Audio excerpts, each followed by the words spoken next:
Hey everyone, and welcome to Time Extend. As always, I'm one of your hosts, Adam Ismail, and I'm here with...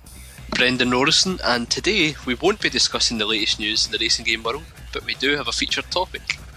Yeah, so we were trying to figure out a way to switch it up this week and also talk about something that wasn't just another Sega Racer, and I think we figured it out, because this is a topic that's near and dear to our hearts, but we really haven't given it the time of day on Time Extend at all. So this is going to be an in-depth and comprehensive ranking of all the core Ridge Racer games. Woo!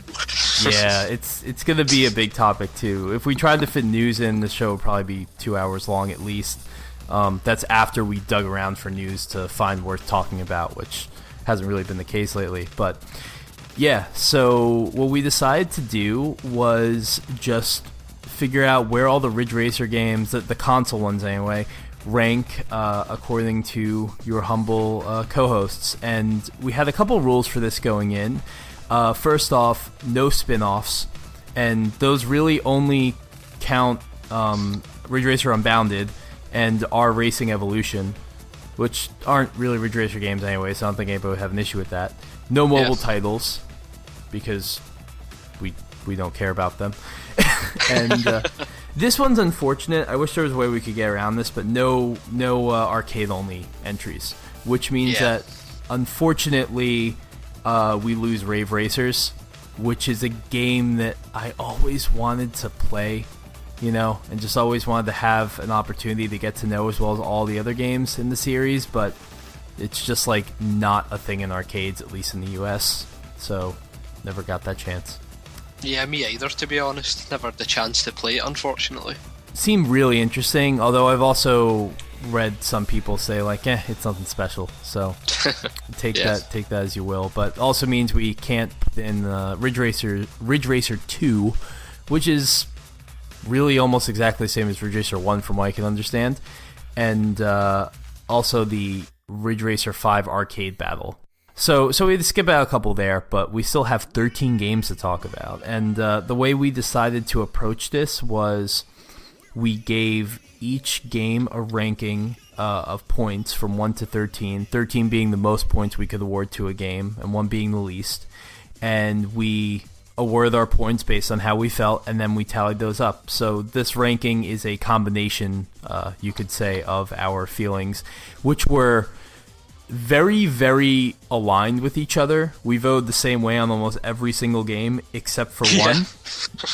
But we won't tell you what that is until we get into it. It's actually an interesting one, too, that we kind of diverged on. I would say so. Yeah, definitely. Yeah.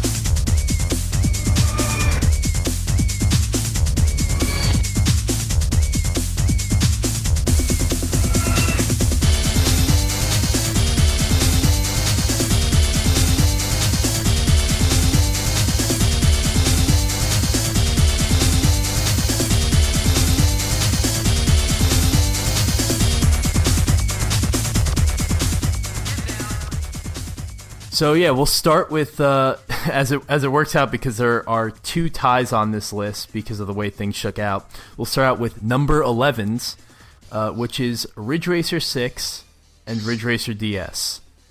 Now, which of these do you hate more? I guess is a better way to figure out which to talk about first. Well, I'll go with Ridge Racer DS here. Okay. And I'll kind of briefly sum it up just to get it started. But no, we'll start with one of them. We'll start with DS, Yeah, and then we'll do 6. I think that's a good way to approach it. So. Yeah, I would say so. But Ridge Racer... so is it DS we're talking about now, or 6? DS. DS, we'll go with DS, right. I consider this one of the most unplayable Ridge Racers in the entire list, which is why I gave it such a harsh score. I really do feel as if it had no redeeming features at all, even on the DS. It was impressive in as much as it was a port of Ridge Racer 64 on a handheld system, which was back in the day. We didn't really the PSP and the Nintendo DS were the first times that we had 3D quality games in the palms of our hands, so that was pretty cool. But yeah, this is a port of one of my least favorite Ridge Racer games on the platform that didn't have anything really but a D-pad unless you tried to use one of those terrible touch controls. Yeah, and that must have seemed like a cool idea on paper, and I'm imagining it looked great on websites too, like touchscreen steering wheels, oh Yeah. my. And then actually playing it was awful. And the thing is, like, I would love to just say that's the hardware's fault, but Codemasters managed to put a pretty competent grid port on the DS. So true. that doesn't wash for me. And even Codemasters made a DS-specific racing series in Touch and Race, or Create and Race, sorry. That even has track creation tools and everything, so I'm sorry, as far as I'm concerned, you can't blame the hardware for this one, Namco. No, I think that's totally true. I mean, yeah, I had those Toka Race Driver games, and they were fine. And also, we have to remember that the first two Ridge Racers, like three Ridge Racers, I guess you would say, on the PlayStation, didn't benefit from DualShock support. Precisely. So so they only had D-pads to go on, and those games were, I mean, well, they weren't great, some of them, but still, like they were more playable than this mess. And I mean, I don't know. I think I'm a little more forgiving for it because, like, the way I look at it is just like it was an impressive feat at the time. Yes, it's a game I don't want to go back and play. I mean, I didn't have a DS until a couple years after the system launched. And the fact that I didn't include this as one of my first DS games shows you how, the issues that I had with it. The Ridge Racer minigame and Go Vacation's better than this.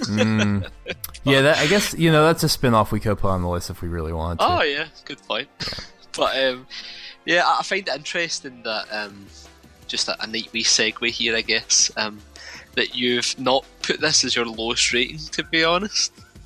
Yeah, well, okay, so one of the things that we're going to do with every entry is that I thought would be fun is if we just mention the brief memory that we have of each of these games before we move on. Yes. And for DS, what I will say is that I remember going over a friend's house who had a Nintendo DS, and he had this game, because this was like one of two launch titles for the system or something like that. I mean, I think it had more, but like this is one of the primary ones aside from Super Mario 64. Yes. And I remember he didn't want to play it at all, so I asked him like if I could. And I did this a couple times with a couple friends who had DSs. I would like go over to their houses and use their systems just to play this game. And yeah, the experience never lasted more than like 5 minutes because it's not a very good game. But that's my memory of Ridge Racer DS. Mine is actually pretty similar in the sense that when I got my DS, I picked up Ridge Racer and Sega's The Rub Rabbits, or would have been Project Touch, I believe, which was a fantastic game that I would love to discuss, but not today. And Ridge Racer DS just got ignored, which was a shame because portable Ridge Racer seemed great at the time, and with the DS having similar capabilities, you could say, to the Nintendo 64, maybe slightly PlayStation 1, I was hoping that we could get an experience that was at least playable, but I still don't know what went wrong to this day. It just feels very sluggish. It doesn't really feel like Ridge Racer, and even compared to the early Ridge Racer titles, the drifting just felt unmanageable. Yeah, this is one of two games on the list I have very, very limited experience with, so I don't remember exactly why controls were terrible, but I fully believe... You knew they were. Yeah, I fully believe that they were... When we talk about Ridge Racer 64 in a couple of entries, I will explain in detail why they didn't work so well for that game, in my opinion. But yeah, so that's really Ridge Racer DS. We'll move on then to Ridge Racer 6, which is actually the game that I put as my least favorite in the franchise. And because I said it was my worst, I guess I'll lead off with my thoughts that this game was tasked with reinventing the series and balked in every conceivable sense of the word. It is a total unrepentant failure. It is indicative of everything I would hate about Ridge Racer games after this point. The Nitro system is a shoddy attempt at trying to inject some sort of I don't mean to sound like a douchebag here, but I'm going to. Some sort of like mainstream appeal, like to, you know, an otherwise standard arcade racer. They completely drain the handling of any and all of its personality. These games do not take skill to play in the same way the earlier ones did. They just don't. The steering is just you're like, people say Ridge Racer on rails. That wasn't true as much for a couple games in the series, but with 6 it definitely is the case. And granted, the handheld versions that came out before this were definitely guilty of the same thing, but I think they were better games overall. I think the issue with Ridge Racer 6 too is that, like, it just, like, everything about it's just so bland. Like, the track design, the music, the career mode, I think actually is, like, maybe this game's worst failing, because it's literally just it's a collection of essentially like standalone events. They never really materialize into anything. They just throw like 100 of them at you at one time, and it's just like, go nuts. And there are no secrets. It's not withholding anything. There's like everything about this game you can figure out from within the first 2 minutes of playing it. I don't know. Sorry. This one's a sore subject for me. No, I find it interesting because, I mean, clearly with your rankings then, because this was the point of failure that would ultimately doom Ridge Racer, you would still rather give Ridge Racer DS more drops, which is fantastic. But yeah, I mean, it's hard to argue with any of the points you've made there. Ridge Racer 6 is not only the most bland of the Ridge Racers, but also the most, how would I describe this?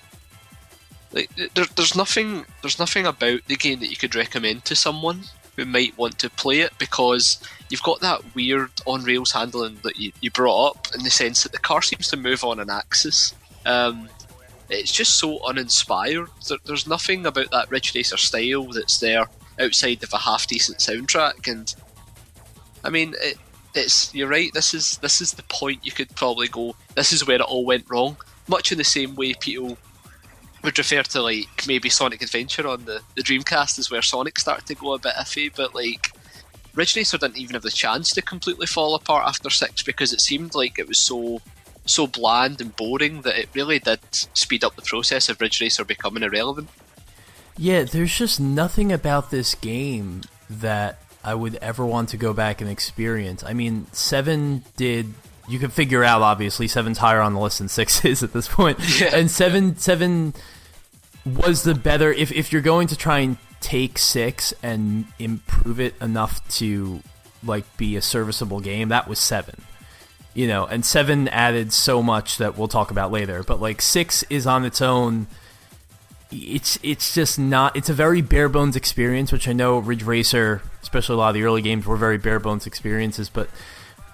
This one is just so lacking that one thing that would draw you back in. I mean, like, yeah, this is a series that had story modes and, like, dedicated modes where you could create your own teams and great handling models and great physics and great graphics and great car design and great track design, and all of that is missing from this game.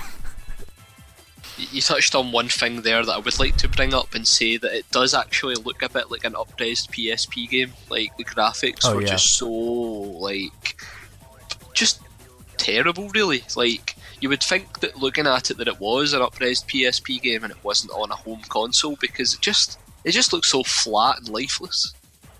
Yeah, I mean, the graphics are fine. Like, in the sense of you could get away with a lot, like, as a launch title for a new system. I mean, you always can. But on the 360, when your competition is PGR3 at launch, because we forgot to mention this was a launch title. Yeah, PGR3 is to this day one of my favorite racing games of all time, and it was a launch title. And it just, like, it set the bar visually, just kind of environmentally. Like, I don't know, just the feeling you got when you were you know, racing in the cockpit view in that game was just so immersive, and I just never got that at all from Ridge Racer 6. So it couldn't be two more different titles, to be honest. Like, you've got Ridge Racer 6, which feels uninspired and uninteresting, and then PGR 3 kind of living up to that hype. Absolutely. So yeah, let's just move on. We'll list our memories first, and then we'll move on. So Ridge Racer 6 for me. I remember I owned this game, and then I think I sold it very quickly or something. It was one of the first games I got for the 360, and I think I got rid of it. And then a couple of years later, I was like, I want to give it a second chance. So I had a friend who lived across the street, and he had a copy of it, and I was like, can I just borrow this? And he was like, we'll pay you to take it. And then that's how I ended up with Ridge Racer 6 again for free. I actually kind of made money off of it in a way, because I was able to sell it and then get it back again, so it's not too bad. I need to say, I'm quite impressed that you lived on a street where it was like the biggest conglomerate of Ridge Racer fans ever compiled in one street, by the sounds of it. Oh, they were. So that they even had the 6 and all the bad games. Yeah, no, they called it. They were like, we hate this game because it's like Hot Wheels cars. That was the exact quote, which is understandable. I mean, it's a bad game regardless of whether or not you're a Ridge Racer fan. But I was like, okay, their pain is my gain in this situation. So. My memory isn't very exciting. I just remember playing it for the first time at a family member's house and just thinking, this isn't my Ridge Racer. # not my Ridge Racer. Wah,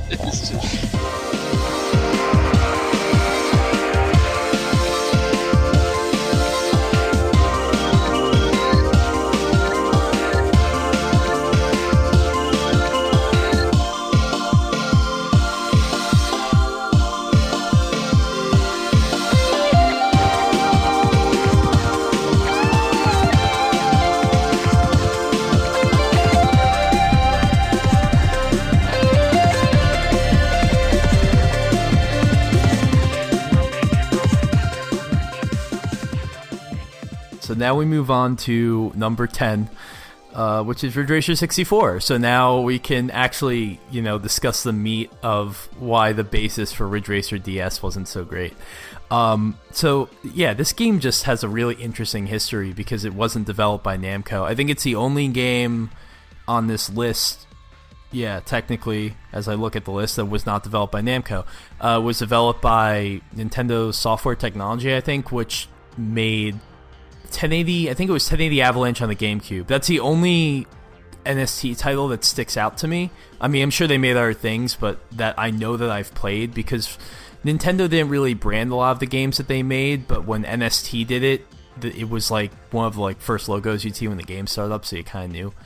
And yeah, it just, from the moment you start playing it, it's like, this is weird. This is not Ridge Racer. This is very clearly Ridge Racer through the lens of a different team, a different company that doesn't really understand Ridge Racer. Like, I mean, just to give a basic background, it's like you have a bunch of different random cars from the franchise, as well as a couple new ones, which is actually it was kind of cool, because it was like, oh, you could drive like the very first, the car, the FA Racing from the first game, or you could drive the Assoluto Passante from R4, and it was like, oh, it's almost like a best of, like a Ridge Racer Legends. Yeah, and then they had collection.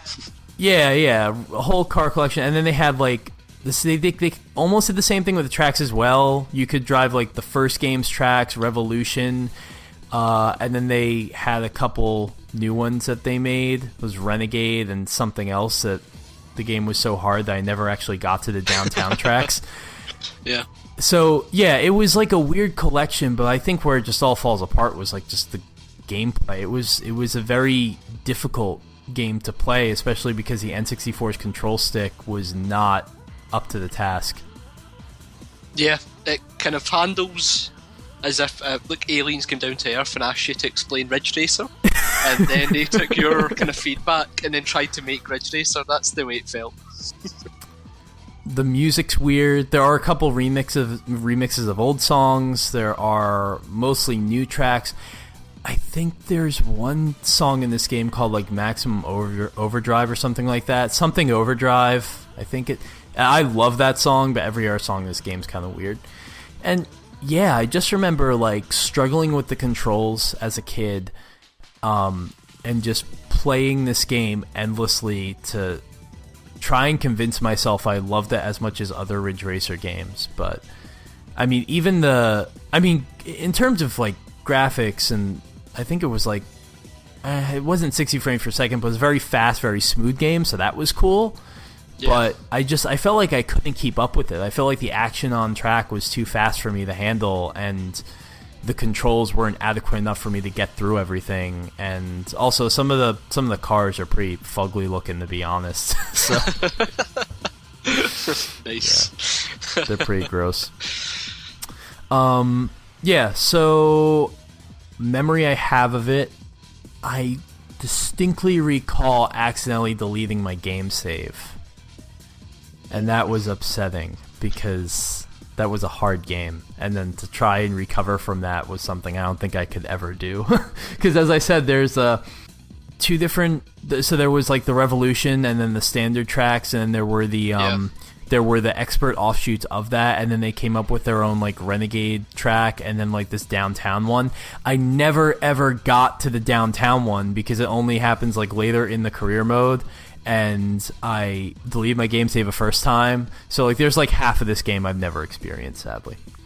You're going to have to get another Nintendo 64 then and beat it. That's the challenge. I mean, fortunately, we have more modern methods of me playing Ridge Racer 64. If I really want to... What could you mean? Well, the same modern methods I used to play Beetle Adventure Racing and have a great time a couple weeks ago. But I'm not going to do that for Ridge Racer 64 because I don't like that game. Fair. My experience with this game is pretty limited, to be honest. I played a kind of show floor demo of it once in my local mall. That's what I remember most, because once again it was a Ridge Racer game, so I was pretty excited, and then I was let down, which is quite a recurring theme with this series. But yeah, that's Ridge Racer, isn't it? So yeah, I should say this game was a massive deal when it was announced, at least to me, because like it was a Ridge Racer game on the N64. Like, this was the PlayStation's biggest racing franchise up until Gran Turismo showed up. And it was on the N64. That was a huge deal, but if only we knew then, before it came out, what we know now. So, yep. That is Ridge Racer 64. Number 9, Ridge Racer Vita. I actually give this game a little bit more credit than other people do, but I still scored it lower than you, Brendan. Yeah, which is pretty interesting, because I think we've talked about before, kind of off the podcast, how much I just didn't like this game and felt it was a bit of a waste of space, but somehow I've gave it a higher score than you. It's pretty funny, actually. So I can put up with a lot of things. Like, I can put up with this game only having like 5 cars when it came out and like 3 tracks. And I can even kind of put up with it not having like any sort of a, career mode in any sense, or any sort of a single player experience. In retrospect, that may have just been launch goggles of the Vita, and that may have just been, I don't know, I was really desperate for a new Ridge Racer, man. I mean, at this point, this is 2011, and the franchise is definitely on its last legs, and we all know it. Yeah. I don't know. I had a decent time with this game, and yeah, I can't really put my finger on why. I mean, a lot of people are like complaining about the free-to-play model, but the thing that often gets forgotten about is the fact that this game was such a massive failure before it ever showed up that Namco heavily discounted the price of the base game and gave you all of the DLC for free. At least all the DLC except for like 2 tracks for free, like right out of the gate. So that definitely helped things, but yeah, I don't know. I think I definitely could have warranted scoring this game lower, but that said, I think it was more playable than any of the other games on this list, and I tend to value the technical achievement of it, so the fact that we were getting something kind of on the level of Ridge Racer 7, albeit running at 30 frames per second, which I know is sacrilege to some. Yeah, you probably have an issue with that. I'm okay with that. But yeah, I mean, I thought it was impressive on the hardware at the time, but yeah, this isn't one that I would really go back and play either. It's pretty much a glorified tech demo as far as I'm concerned. If Ridge Racer 6 was the beginning of the downfall, Ridge Racer Vita was putting the final shovel of dirt over its Ridge Racer's corpse, because that series was in no place to try that kind of model in the first place. Yep. So it attracted all this unnecessary negative attention that had everyone pretty much shitting on the franchise, even people that didn't really care about it. We know the way the internet works. People grasp onto things even if they don't understand it. And that was the case with this game. I felt like it was just so tone deaf to try and implement this DLC model. And yeah, admittedly, if you played the game a few years down the line, like myself, you got a decent amount of content, but at the end of the day, it just seemed as if Namco didn't really have a clue what they were aiming for with it, and it plays well enough. Like you said, graphically it's pretty nice compared to like the home console versions. Sure. And yeah, I don't know, I just feel as if this was a bit of a horrible misstep, and it just felt like too much of a cash grab in a series that is plagued with so many ports or slight changes rebranded as new games. Yeah, because this game got absolutely torn apart in the media for its pricing model, and I don't disagree with it. There were a couple bright spots for me. I love the direction they took with the car design in this game, and like I think one of the reasons I love Ridge Racer, and definitely as we get closer to the top of this list, I'll be talking about this a lot more, but there's this kind of mythology to the series, this like history, this kind of awareness of context, this world building that Namco always did. So the fact that the Assoluto Promessa was in the game, which was a car that was in Ridge Racer 4, and the new one clearly was inspired by the design of the first one, and the fact that they brought back the Fatalita, and there were a couple cars in this game I can't exactly remember, but they had liveries and new designs that evoke the earlier versions of those cars in the franchise. That's how you win me over.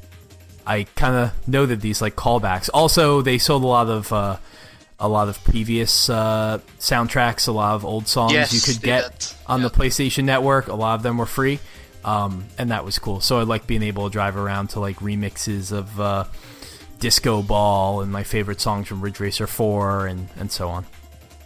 Yeah, definitely. I think that there's a lot to like as Ridge Racer fans in here, but I think that the 44 Metacritic speaks for itself in terms of how it was received on launch. That is a pretty poor rating. And everyone just basically says the same thing. They don't know where the price for this game came from with what it launched with. And it's a shame because, like you said, it's actually one of the games with the most fan service, you could argue. There's quite a lot of nice content in here, and the soundtracks especially was a nice addition, but unfortunately it didn't hit the ground running, and there's so many stories where that's kind of ruined a game, and I think that was the case here. By the time they did add decent content, people had already moved on, and there was nothing even to move on to on the Vita. I think people just moved on from the Vita full stop. Yeah, and as we talk about memories of it, there's something that we definitely can't miss, which is something I completely forgot about, but now that I remember, totally justifies my rather high ranking of this game. The Daytona USA crossover, which was the most ridiculous thing that I think has ever happened in arcade racing history. Yeah, so when that was announced, I lost my shit. I played it, and I remember just like learning all the words to the song and just like fucking singing it along with my man Takenobu Mitsuyoshi. So basically, if you don't know, the guy who did the Daytona USA song, who does all the Daytona USA songs with that iconic voice, he did a version of the Ridge Racer. It is the Ridge Racer song, like the song called Ridge Racer from the first game, with vocals that he made that are just talking about, oh, it's Ridge Racer. It's so good. Oh my god, I want to listen to it. We're definitely gonna put it in this show. It's gonna pop up at some point. Definitely. Yeah. That was really cool, to be honest. One of the kind of shining lights of the game, and one of the reasons that I put my score kind of relatively high, because it was cool seeing that Sega. It was so cool, Racer man. Namco crossover. I was there for that, definitely. They put the car in the game. They put the Hornet from Daytona USA, and it is exactly the Model 2 Hornet. Like, it's this blocky ass car from 1993 driving alongside, like, you know, all these really pretty car models on the Vita, and it's absolutely hilarious. And there's like nitrous too, and I think the nitrous actually like comes out the side of the car or something like that because it has side exhaust. So yeah, it's pretty awesome. That's a fan service that we're talking about. Yeah, and I think that sums up exactly what we're saying here. It wasn't that Ridge Racer Vita was lazy, not at all. It was just a bit misguided. I don't doubt for a second there was good intentions here, but it just didn't come off the way I think the developers would have wanted it to. Yeah, the bean counters had a little bit too much to say with regard to this one, I think. So that's Vita, and now we'll move on to number 8. Oh, did you have anything to say about Ridge Racer Vita? Do you have a memory? Oh, so I actually got my first Vita only about 3 years ago. I imported a white and green model, which looks incredible. Oh, that's pretty, yeah. So nice. And the first game I downloaded from the PlayStation Store was Ridge Racers, and that's how I basically spent my Christmas Day. Oh, so okay. A good memory in that sense, I would say. Pretty Yeah. awesome. Yeah, you still had like the, oh, I got this new console, you know, it feels so, it's so nice, you know. You had the benefit of those launch goggles going for you. Yeah, exactly. There's In a nothing way. more frustrating than playing a Vita because you just look at it and think, you had so much goddamn potential. Yeah. How the hell did this not work out? And sometimes just I look at it covered in dust, like, Yeah. how the hell did this thing not succeed? I love it, man. It's one of my favorite hardware ever, definitely. It's just so nice. It feels perfect to use, and It got a Wipeout game that I love and you hate, but that's for another pod, I think. it is.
Yeah, so we'll move on. We'll move right along now. Number 8. This one's interesting because remember I said at the top of the show that there was one that we seemed to heavily disagree on.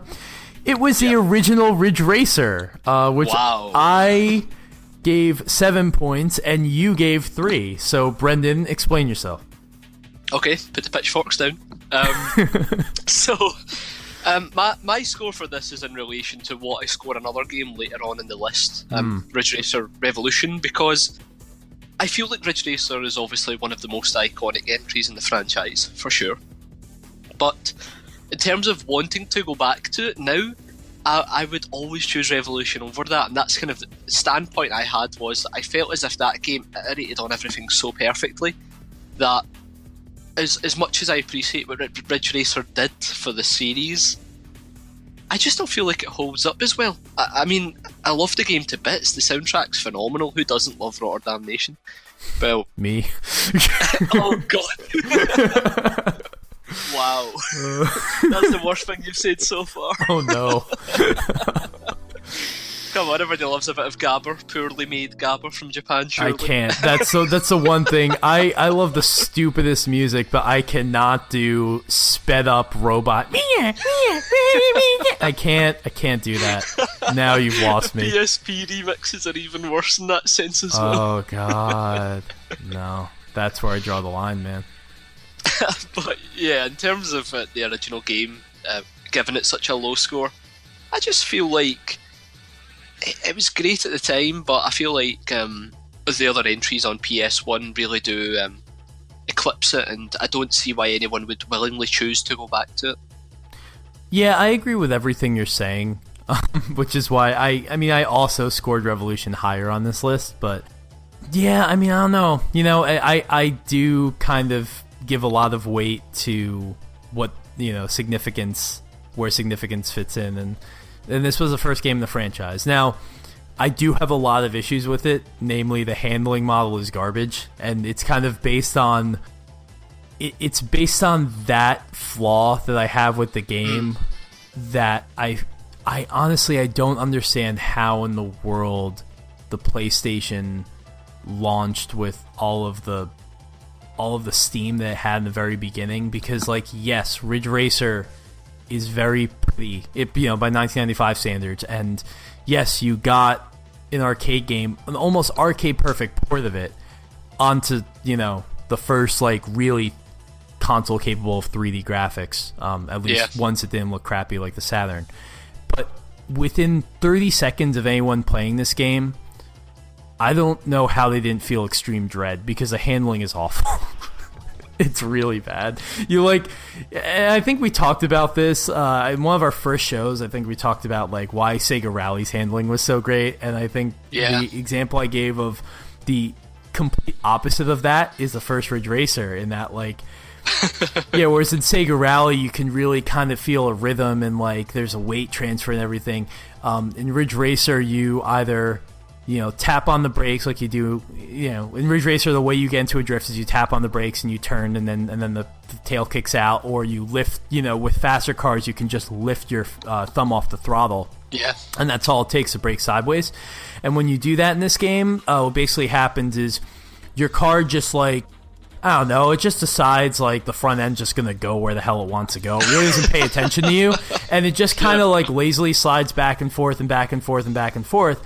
And you try to get it pointed in the right direction, but there's almost a timer for how long the car will stay in that gripless state, where it's just kind of wavering. And you don't know when it will break out of it, and when it does break out of it, you might be pointing at a wall, or you might be pointing at the road. There's really no way of telling. So, this was another game that I could not finish, in as much as, I was never able to get, all the cars in the game, or I was never able to get the devil, or not the devil, but the angel, because, it was too hard. And the AI is, there is no AI. As a matter of fact, there is no AI in this game. They just... And there wouldn't be for a couple of entries, obviously. No. But yeah, just not good memories going back. But at the same time, this was the game that started me off, with the series, and for that, I have to give it some props. No, and understand that, definitely. I think the funny thing is, if you played that first game, I don't think you would know the series just about drifting until you see the very first Attract demo. Because when I was playing the game initially, I was kind of driving in a normal manner, not trying to drift too much, and then the Attract demo kicks in and everyone's fucking drifting at 90-degree angles through every corner, and you're just oh, so that's what I'm supposed to be doing? There's no way that I'm going to be capable of doing that. Yeah, I'm not sure that I was totally aware of how to properly play any Ridge Racer, now that you mention it, until I got to 4. Because, I was a kid, and there's no way I would have known, but yeah, that track demo, I'm thinking of the song in that demo, and it's a really good song. Yeah. I actually, that's a song I like, and I really like the replay song, which I think, if I remember correctly, is just a bunch of errant noises, just sirens blaring. Yeah, there's a lot of songs on the soundtrack that just kind of... They had a normal beat in it, and they're that sounds a bit too generic, just throw some fucking sound effects in there and we'll get there eventually. And then they were we need to make a song that Adam will hate so much that it annoys him every time he hears it, and that's how we get Rotterdam Nation as well. Yep, exactly. That's it. But yeah, I understand the significance argument, I really do. But I would argue that the other PS1 entries had more significance in terms of making the franchise worthwhile, because I think the thing that's a bit shocking so far is, maybe it's just us being cynics, but so far we've talked about why we hate most of the games so far in the bottom tier of the list, instead of maybe what made them good, with the exception of Vita, ironically, which is one of the worst held games. Yeah, I mean, for me, it's really as simple as just like, this was one of the first games I ever played, and like, there is a distinctly different style to a Ridge Racer game, to a Namco-produced arcade game, than to Daytona USA or Sega Rally, which is like what, the other games I was playing when I was a really little kid, and like, there was just, Ridge Racer has this different feel. It's the track design. That's something I also have to give credit to for this first game, because Seaside Route 765 is really, there's a reason why they keep bringing it back, and why they kept bringing it back in like every game that they could. It's a perfect track. It's one of those legendary tracks. It's obviously, it's a short lap, but yeah, it offers a lot in that space, and all the corners are so memorable, and exactly, I mean, years and years of this, decades of playing these games, I know what to do at every single corner. That's not to say I can necessarily achieve that goal, because, as I said, the handling is terrible.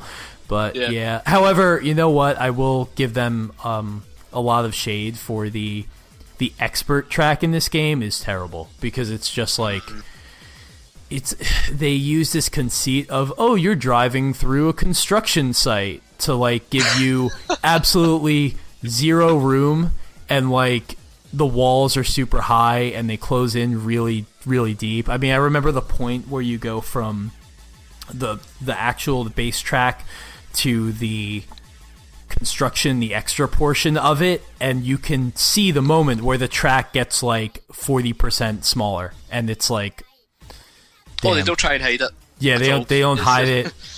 And it's also unfair, because it's like, that's how you get around rendering like any graphics at all. It's like, oh, we made the walls like 10 feet high, so you can't see over them. So it just felt like you were being cheated, honestly. Oh yeah, definitely. The thing is though, like, as a kind of a child playing this, there was always something exciting about games having hidden secrets, I felt. So when you could see that there was another track built into the main track, I don't know, as a child playing it, full of wonder, like, it was really cool to see that kind of the track could be extended further, even if it was pretty garbage. Oh, dude, I used to like draw tracks when I was a kid, and I used to like come up with like fake video games. And I used to draw like, oh, there was this one road in the Ridge Racer track that you couldn't access. Like, what would the track look like if yes, I could do that? I used to do that all the time, and it was so cool. And yeah, the idea that like there was one track but different paths that branch off of it, it was that kind of world building that I really liked about the game. So, yeah, dude, we really need to pick up this conversation. We might have to break this into 2 parts, depending on how it goes. Potentially. I think that might be what we do. Yeah, so memories of Ridge Racer. This entire thing has been just memories. I will say the first time that I discovered that you could turn around, hit the wall at a certain speed, go through and play the track in reverse or mirrored, that was pretty phenomenal. That was mind-blowing. Yeah, that was such a cool moment to find. And funnily enough, my memory's very to that, in the sense that when you versed the Angel car for the first time, for some reason it totally blew my mind as a kid, playing that you started on the beach rather than it's so weird, because it was like, holy shit, what's going on? It was like, for some reason it was like such a cool moment, and it really isn't that big a deal, but like we just talked about with me creating tracks and the world building, it was just one of those things like, oh my god, it's nighttime and we're starting in a different part of the track. Dude, the nighttime was so fucking unfair in that game. But yeah.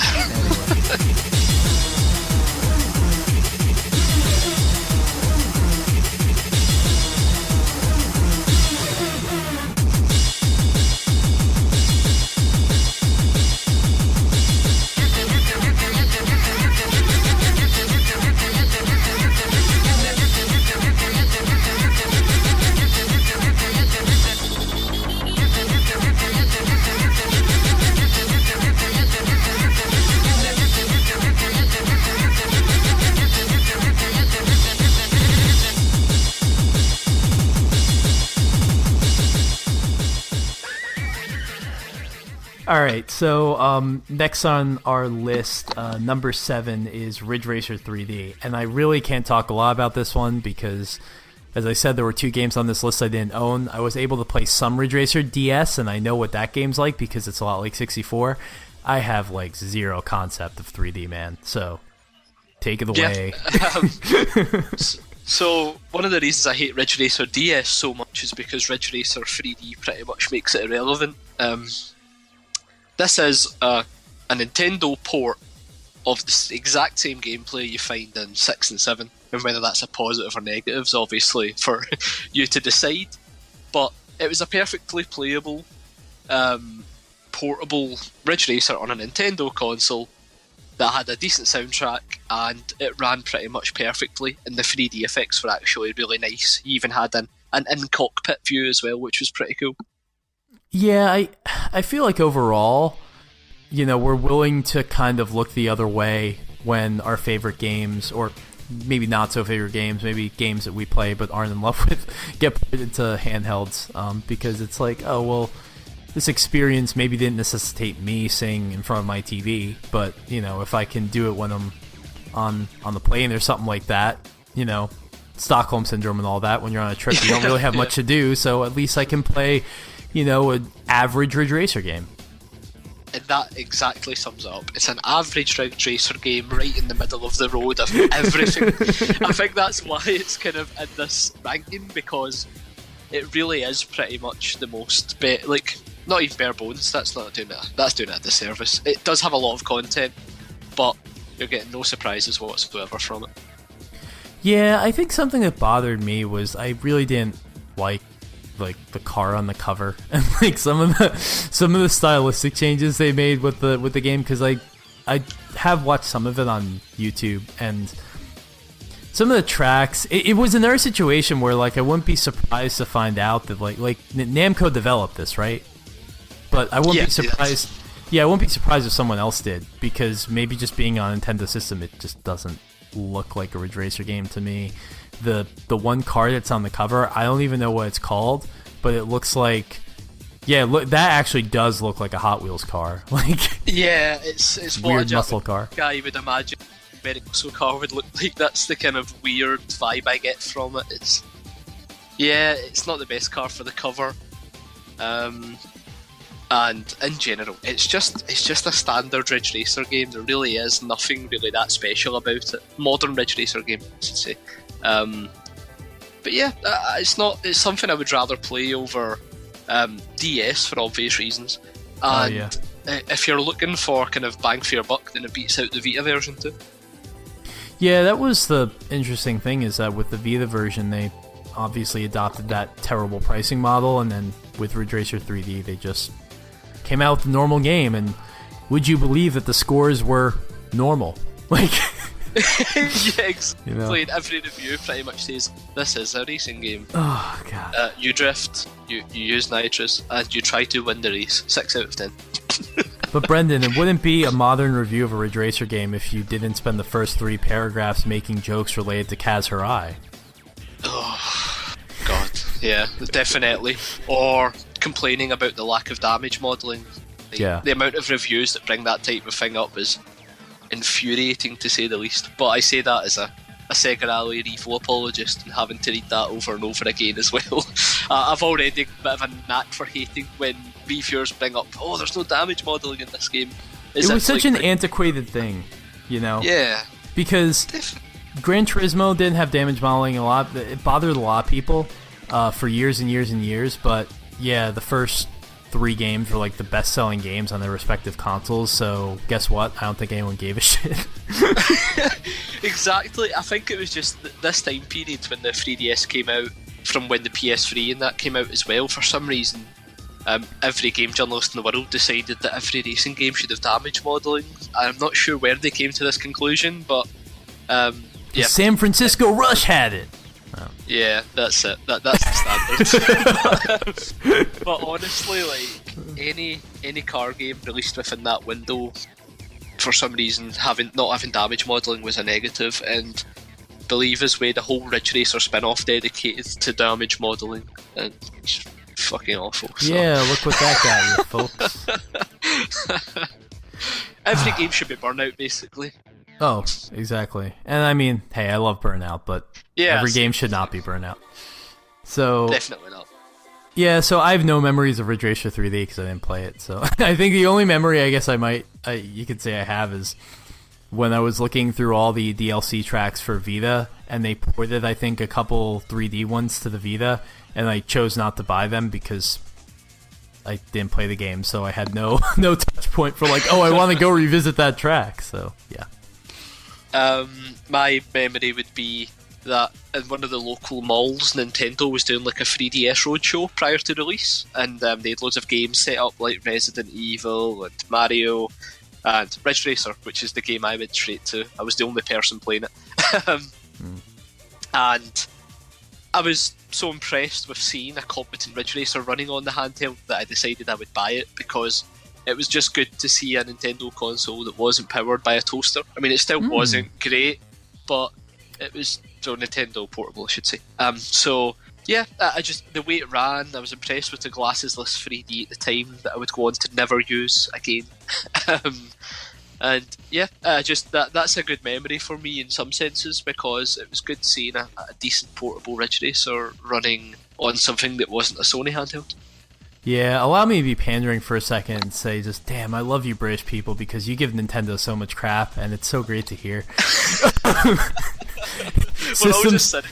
Systems powered by toasters, like, yes, absolutely. This is what I've been saying all along. No one agrees with me at my job or in school or anywhere. I mean, you know, Reggie Fils-Aimé up. If the game's not fun, why bother? He says as he plugs his hamster into the Wii U so that it runs games. Did you hear what he said this week? He was like, yeah, you people are stupid because the whole reason we came out with the NES Classic and the SNES Classic was because we had no system for a year. And you all bought it. So we're not doing that again. Yeah. I mean, that's the thing, like, he was, the way he worded the whole question around the Nintendo 64 Classic too, if they're making it, I don't know about it. Yeah, well, that's great. That'd be interesting. No, I'm kidding. Nintendo, you're great. I'm gonna give you all my money when Super Smash Bros. Ultimate comes out. Yeah, so. they've really, you can say all you want, Nintendo, but when push comes to shove, when they actually decide to try, we always fall for it. When push comes to shove, I don't think I'm playing any other game for the remainder of my life except for Super Smash Bros. Ultimate. Everyone I know is gonna have it. It's gonna be online. It's gonna be great. Can't wait for the Hornet to be added to DLC. Oh, absolutely. Fighters Megamix. Yeah. All right. This is a point of the list now where we go from games I don't really like so much to games that I actually do respect and have a lot of good memories of. I'd agree with that. Yeah, so next on our list, number 6 is Ridge Racer 7. Yeah, I was so surprised that this game wasn't bad. Like, and that's such an average sounding, such a ho-hum, like, not convincing thing to say about a game you like. But no, I couldn't believe that they were able to take the bones of Ridge Racer 6, give it a lot more content, which that game sorely needed, come up with a really solid customization angle that I never expected from the franchise.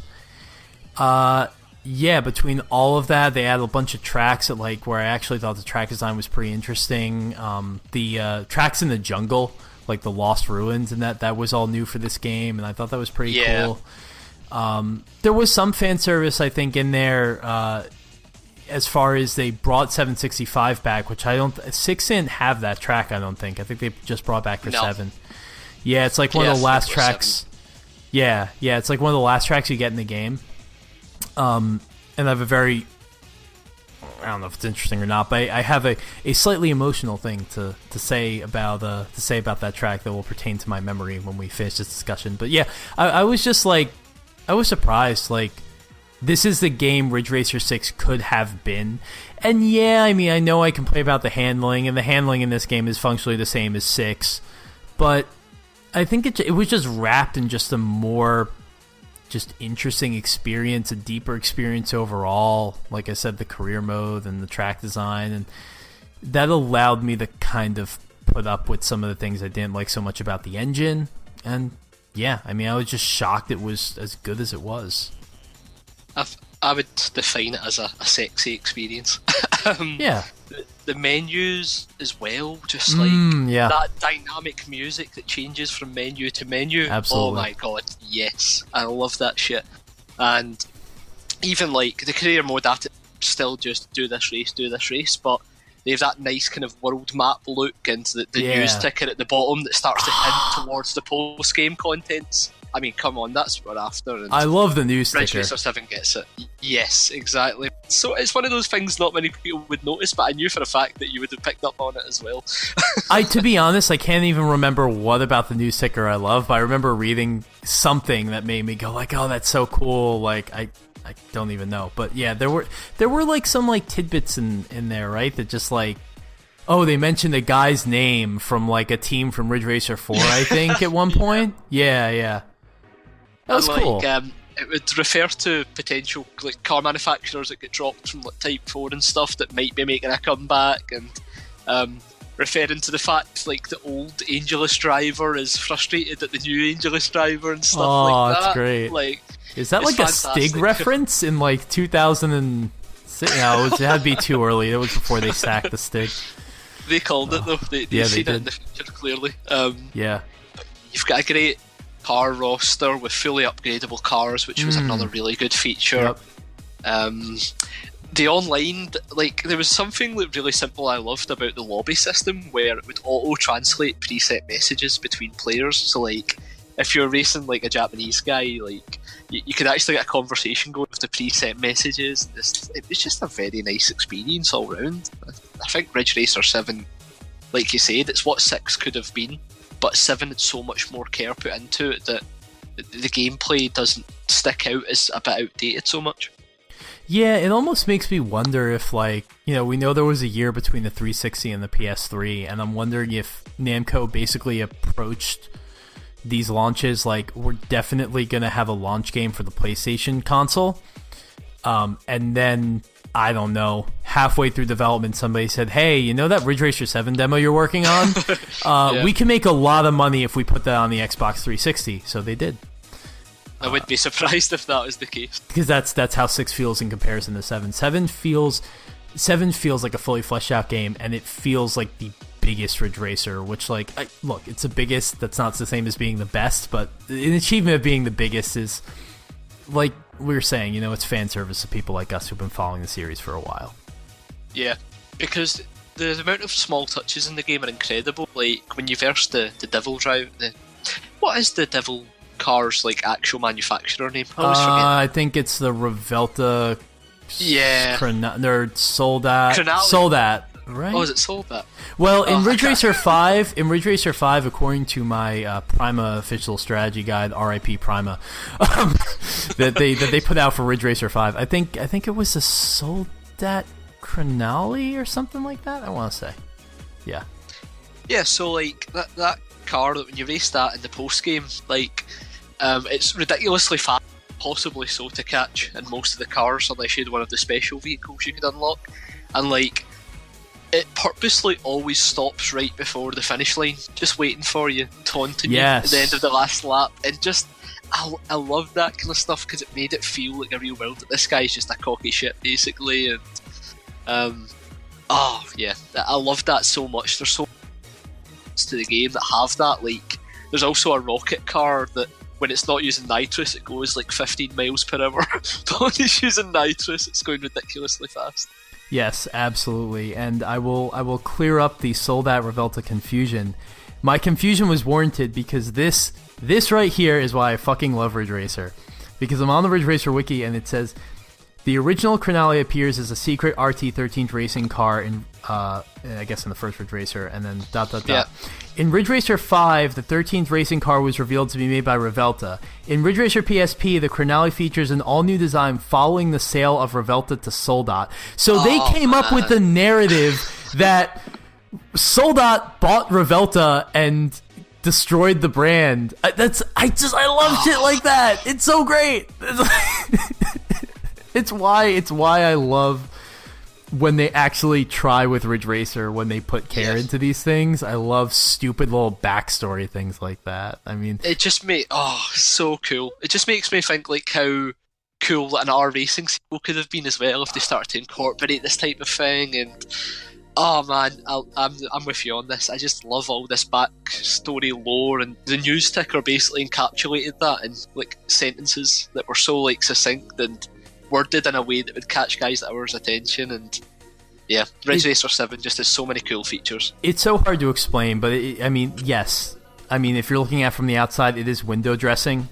But for some reason, like, I mean, it's why I love Wipeout, and Wipeout does that in spades with the world building. And I don't know, I've always felt like people who don't play not people who don't play, that doesn't make any sense. People who play other games and racing games always talk about the stories in their games and whatnot, and then in other genres. And I just always wondered why the games that I like to play, why racing games couldn't benefit from that. And Ridge Racer was always an example of how you could do it properly.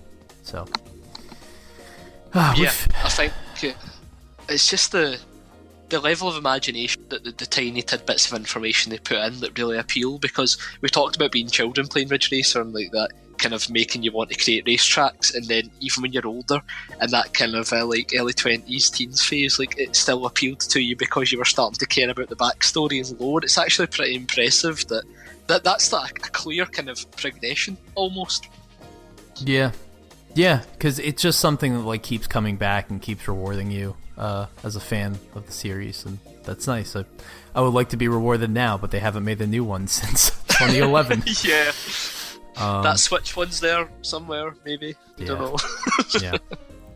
So, memory of Ridge Racer 7. So as I was saying, one of the last thing you unlock in this game is Seaside 765, and driving that track in this game, unlocking it and driving it, felt like playing a cinematic from like one of the first games in the series. I mean, Ridge Racer, Ridge Racer and Ridge Racer Revolution, they didn't have like opening cinematics, but Ridge Racer did and R4 did. And I know that track did not appear in those games, but it was like it's one of the few moments that I can think of where in that moment when I was playing the game, when I was driving 765 Ridge Racer 7, I was thinking, when I was a child, I imagined what this would look like one day when they could make it. What if this track was real? I mean, every generation I'd be like, graphics can possibly look better than this, and then they did.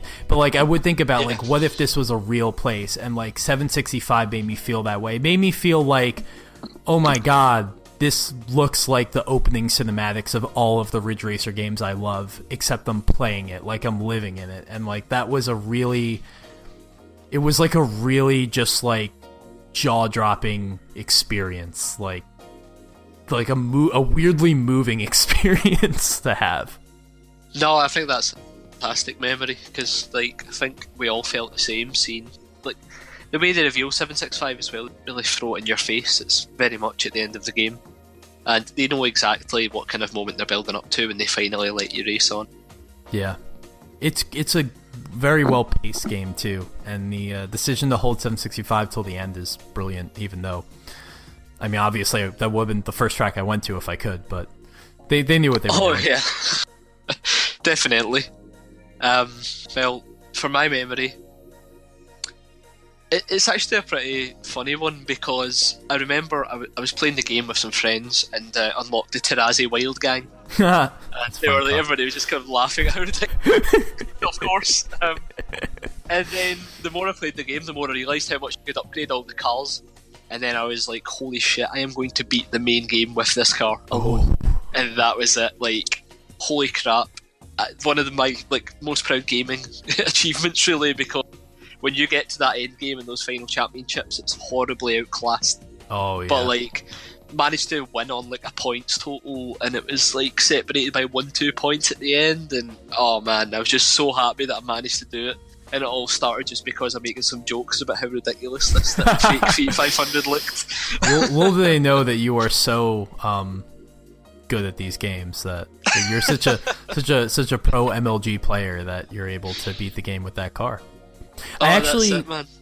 I forgot the Wild Gang. When you said Wild Gang, I know what you're talking about now. You're talking about the one that looks like a Fiat 500 or Nissan Micra. I was originally thinking of the one with like the the exposed wheels with the fenders. Yeah. I can't remember what that's called. Oh, that's going to annoy me. But yeah, that was something. Yeah, the idea of beating the game though with a car like that also brings to mind something real quick, which is just that I feel like Ridge Racer 6 was like I couldn't beat Ridge Racer 6. I felt like it was maybe made purposefully hard so that you would never beat it because that game had no content to begin with. But Ridge Racer 7 was actually like reasonable in its difficulty, so I was able to beat that game and complete it, and that made me feel really good because I don't complete a lot of games. Yeah, it was the kind of, they really ramped up in the post game in 7, but the actual main campaign was pretty forgiving. Yeah, so alright, Brendan, it's been an hour. Part of me is like, I want to keep going because I'm having a really great time. Part of me is also being the very pragmatic, cruel podcast host and thinking that we could milk this for another episode. Oh, we've got to be cruel. Yeah, I think we've got to. I mean, I really do think, like, there's almost 3 parts to this discussion. There's the part we've just completed, there's going to be the final part of the list, but then I think there's also that retrospective look at what Ridge Racer was, and like, I think even from the games we've discussed so far in the lower end of the list, it's clear that this is a series we hold special to our heart, and yeah, this is something that I think that our listeners, all 2 of them, will love to kind of hear us drag out almost, so I think we go down the cruelty route for this one. Yeah, I'm thinking of like polls we could do and a listener ranking and like all of these great branding opportunities. They're just coming into, flooding my mind right now, so that's probably what we should do. Yeah, I'm running out of steam right now, so we will cut this discussion off right here, and we will pick up at a later date with numbers, I guess at this point 6 through 5. Where are we? I gotta look here. I gotta find the right tab. Yeah, so we stop with number 6 of Ridge Racer 7, and we will pick up with 5 through 1 at a later date. So definitely tune in for that. Yep, you won't want to miss the end of this list, and I think after that pod, that'll lead us straight into our Christmas cast, which we have to start thinking about as well. And then at that point, we won't have to have done, or we wouldn't have done a new Sega-related episode for at least a month, so that'll necessitate like 4 Dreamcast racing game coverages in one. So. Oh yeah, I would say that's fair. 2019 can be the year of the Dreamcast. All right, so thank you so much for listening, and we'll see you again soon with the rest of the Ridge Racer list. Yep, thanks everyone. See you.